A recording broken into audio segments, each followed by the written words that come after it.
Pronto, agora nós vamos falar um pouco sobre o inverno. O inverno começa no dia 20 de junho. Nem falei das outras, o início de cada estação, né? Mas o inverno é uma estação dos reparos, ou seja, no outono, né, caíram ali em cima da sua casa os frutos, as folhas, entupiram lá, quebraram o seu telhado. E aí, quando chega as chuvas, você vai ver que você vai ter que reparar muita coisa. Por quê? Porque ali quebraram essas telhas, então a chuva agora vai começar a cair dentro da sua casa.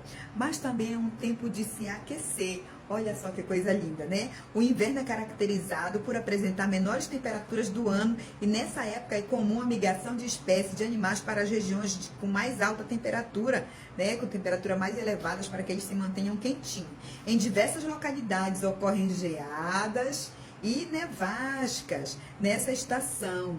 Ela caracteriza-se também por noites mais longas do que os dias, em virtude da menor incidência dos raios solares em que esteja vigente. Então, na biologia, que nessa estação, as árvores sem folhas, com aparência de mortas, elas que estão mais vivazinhas, mas elas são mais mortinhas, né?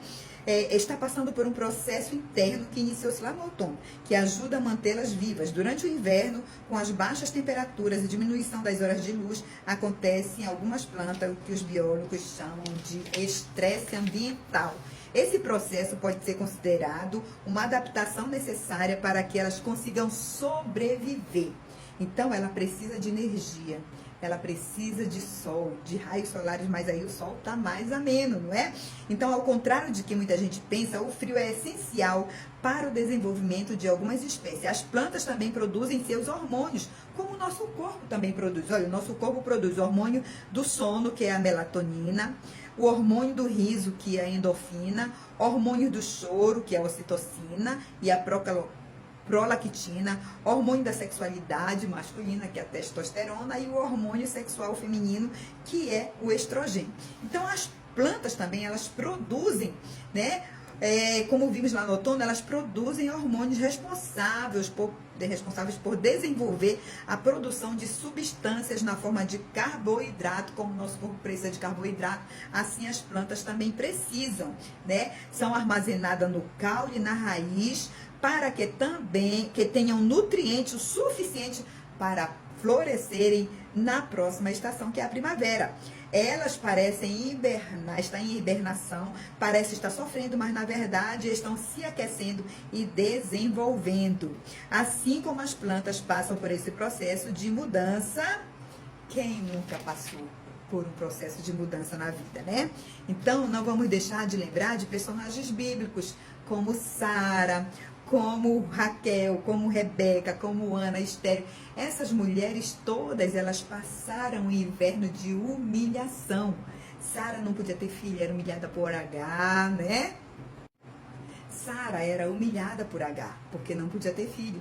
E Sara mandou H embora. Quando ela estava lá no deserto, o anjo do Senhor mandou que ela voltasse para a casa da sua serva e pedisse perdão, se humilhasse. E ela voltou. Que o anjo falou que ela daria um filho a Abraão, que ela estaria grávida. E quando ela voltou, que o menino nasceu, ela continuou humilhando Sara. Ou seja, não se consertou. E aí Sara falou com Abraão, e Abraão colocou um odre de vinho, de água, e colocou pão e mandou H embora, sem direito a nada, porque naquele tempo as mulheres não tinham direito a nada. H foi embora com o seu filho. Foi uma injustiça? Nos dias de hoje, sim, né? Mas naquele tempo, não. Então, ela ficou com seu filho sozinha no deserto. Mas, quando acabou a água e acabou o pão, H ficou muito triste e ela deixou o seu filho sozinho e se afastou para não vê-lo morrer de sede e nem da insolação, porque o sol do deserto é muito forte. E o anjo do Senhor viu o choro do menino e apareceu para H, dizendo que era para ela se animar. E ele mostrou água para ela e que aquele menino ia ser um menino pai de grande nação também. E que ele ia ser um flecheiro. E ele se tornou um flecheiro. Mesmo em situação difícil, em todas as situações, como nós vimos lá no verão, nós precisamos, né, tomar aquele fôlego, falar com Deus. No outono a gente precisa falar com Deus. No inverno a gente pensa logo em comida comer mais e também pensa em se aquecer. Da mesma forma, a gente precisa se aquecer mais com Deus, conversar mais com Deus, estar aconchegada mais com Deus, né? Comer a palavra de Deus um pouquinho mais, né?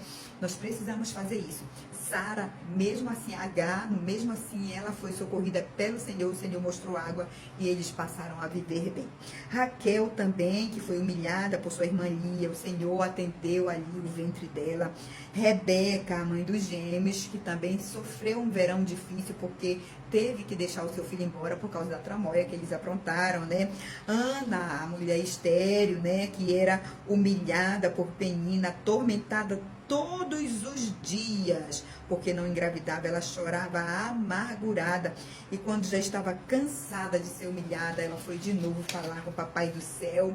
E uma coisa interessante é que quando se fala em inverno, que é exatamente o que nós falamos, a gente pensa em duas coisas, que é a comida e o frio, e é nesse tempo a gente tem que buscar o Senhor.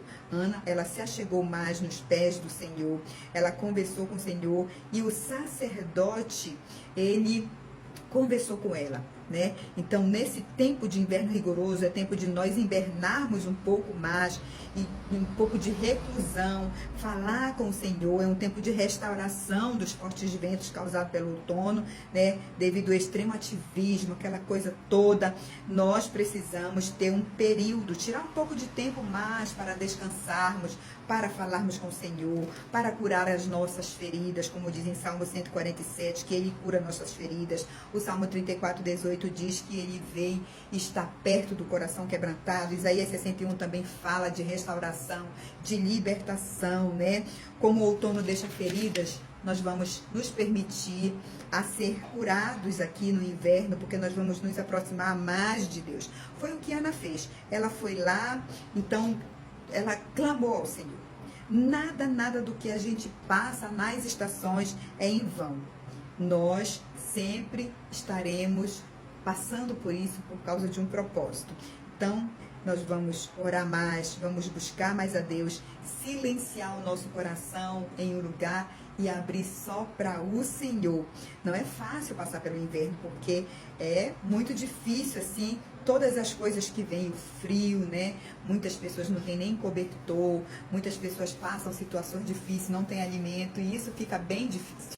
Noemi também, em toda a sua trajetória, ela passou também pelo inverno, porque agora era a hora dela voltar, porque o anjo do Senhor falou para ela, quando ela estava lá nos campos de Moabe, o Senhor falou que a fome havia cessado, e ela tinha que voltar. Agora Noemi volta, olhando aqueles lugares que ela passou com o marido, com os filhos, né? E agora ela estaria voltando sozinha com uma nora moabita, sem saber como elas seriam recebidas na casa do pão.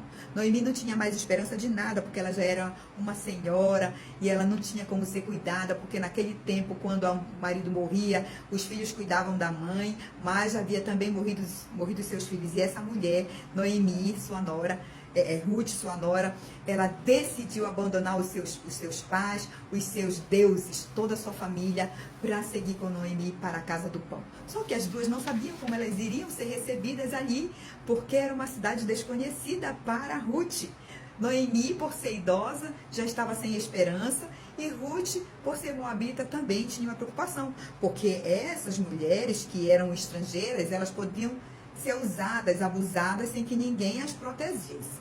Mas elas conseguiram chegar ali, né? E viver bem ali. Depois nós vamos chegar no final dessa história. Então, nós precisamos ingerir os nutrientes essenciais para que na primavera nós possamos florescer e glorificar ao Senhor de maneira leve e saudável. Aleluia!